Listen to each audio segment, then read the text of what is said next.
네, 지난 6월 세종에 있는 한 도로에서 촬영된 영상인데요.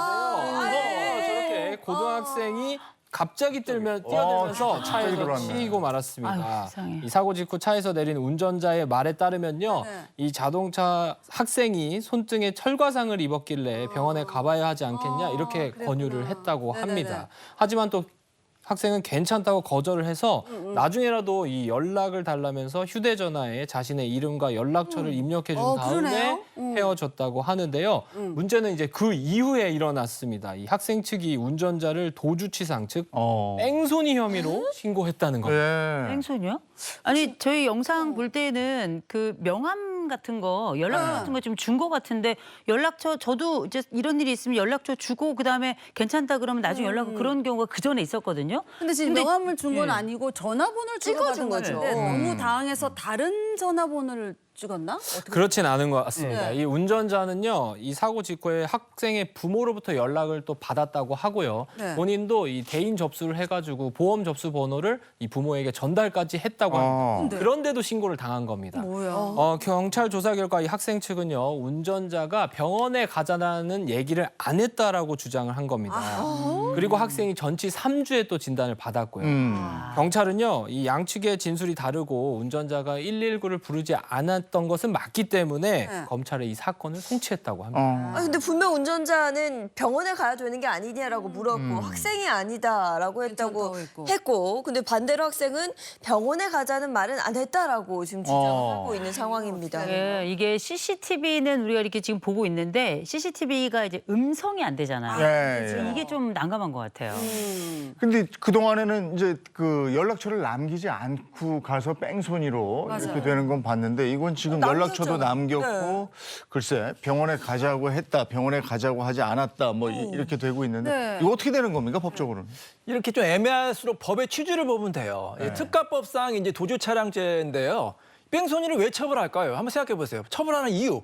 뭔가 법의 이유가 있을 거 아닙니까? 수습 안 하고 도망갔으니까 그게 다친 사람을 그냥 그대로 두면 그 사람이 나중에 사망할 수도 있고 위험한 일이 발생할 수 있잖아요. 네. 그걸 막기 위한 거고 또 하나는 뭐냐면 피해자가 가해자의 그 인적 사항을 알아서 나중에 손해배상을 청구할 수 있게 하기 위한 거 아닙니까? 네. 자, 근데 이 사건 한번 대입해 볼까요? 이 지금 학생이 크게 다쳐가지고 지금 아주 위중한 상황인가요? 아니죠. 아니죠. 네. 그다음에 피해자가 가해자를 알았죠. 그러면 알았죠. 그러면 처벌할 이유가 있을까요, 없을까요? 없잖아요. 그러니까 기초로 가면 너무 당연한 거거든요. 자, 하지만 그래도 이 미연의 사태를 방지하기 위해서는 조치를 취해야 되는데요. 이 도로교통법에 보면 이렇게 돼 있어요. 일단 사고가 나면은 일단 사상자를 구호해야 됩니다. 그래서 병원에 이제 데려가거나 아니면 119에 신고를 하고 그 다음에는 경찰에 신고하는 게 좋아요. 아무리 경미한 사고를 하더라도 무조건 피해자가 괜찮다 하더라도 112 신고하세요. 어렵지 않잖아요. 112 신고하시고 그 다음에 본인의 그 인적 사항 반드시 알려주시고 그 다음에도 찜찜한 경우가 있잖아요. 그땐 좋은 방법 알려드릴게요. 각서를 받거나 각서까지 받기 어려우면은 대화를 녹음을 하세요. 병원에 가야 되는 거 아닙니까? 괜찮습니다. 혹시 나중에 문제되면 책임을 묻지 않겠습니다. 그런 걸 녹음하시면 나중에 문제가 안 되니까 미리미리 준비하시는 게 꼭 필요합니다. 요즘에는 뭐든지 상대방이 있을 때는 녹음을 해야 되는 것 같아요. 그러니까요. 자꾸 이런 경우에도 내가 병원에 다녀오자고 했다. 아니, 나 그런 얘기 들은 적 없다. 녹음해 놓은 게 있으면 바로 나오는 거 아니에요. 그러니까 우리가 이제 그 저런 일이 있을 때 연락처 주고받고 이러는 걸로만은 아니고 그 상황을 녹음을 하든지 뭘로 찍어놔야 되겠다 이런 생각이 드는군요. 그 대비하시기 바랍니다. 다음 영상은요? 네, 다음 소개해드릴 영상은 신개념 전봇대 충전기입니다. 이 한 운전자가 초대형 충전기를 발견하고 이 놀라움을 감추지 못했다고 하는데 말이죠? 어떤 충전기인지 영상으로 함께 보시죠. 궁금해. 네, 경기도 이천에 있는 한 동네인데요. 후진하던 운전자의 눈에 띄는 이 특이한 장면이 있습니다. 이게 뭐야? 바로 이 충전하고 있는 자동차인데 옆에 이 전기차가 전봇대에 연결을 해서 충전을 하고 있습니다. 저기 선이 잘 보이시나요, 저기? 아니 양쪽에서 충전을 하고 있는 모습이에요. 전봇대에 콘센트가 있는 게 아닌데 그럼 어떻게 차를 충전할 수 있다는 거죠? 네, 이 전봇대에 이 농업용 계량기가 설치돼 있는 건데요. 원래 이 농막이나 필요한 시설을 만들기 전에 뭐 한전에 신청해서 임시적으로 사용하는 이 임시 계량기라고 합니다. 그런데 이 개인이 이를 이용해서 전기차를 충전하고 있는 모습이 포착이 된 건데요. 목격자는 이거에 대해서 경찰과 시청 그리고 한전에 신고를 하고 결과를 좀 지켜보고 있는 상황이라고 합니다. 아니, 저희가 그 전에 왜 공용 화장실 전기 끌어다가 충전하는 거 저희 봤었거든요. 저는 전봇대 충전이 가능한 줄도 몰랐지만 있다고 해서 이 충전하는 것도 진짜 처음 보는 것 같아요. 초대형이죠, 초대형. 근데 우리가 하나 짚고 넘어가야 될 게 실제로 그 전기차 전봇대를 전기차 충전기로 사용하는 데가 있다면서요. 있어요? 있어요? 네, 그렇습니다. 이 전기를 끌어다가 쓸 수 있는 곳이라면 장소를 가리지 않는 그런 방법인데요. 부산 일부 지자체에서 네. 전봇대를 활용한 그 전주 거치형 충전소 이런 게 있었다면서요. 그러니까 앞에 본 영상과는 좀 다른데 전주 거치형 충전소가 삼복도로 같은 이 전기차 충전 사각지대를 위해서 한전과 지자체가 함께 합법적으로 설치한 곳이라고. 아, 저게. 네. 이외 전봇대의 전기를 이용한 행위가 대다수가 허가받지 않은 거라고 볼 수 있어요. 그러니까 지금 이 전주 상황 말고 앞서 본 그 사진은 허가되지 않은 그 전봇대인 거잖아요. 그렇죠. 네, 합법적인 곳은 이 전기차 충전 표시가 정확히 되어 있고요. 딱 아닌 곳은 딱 봐도 티가 납니다.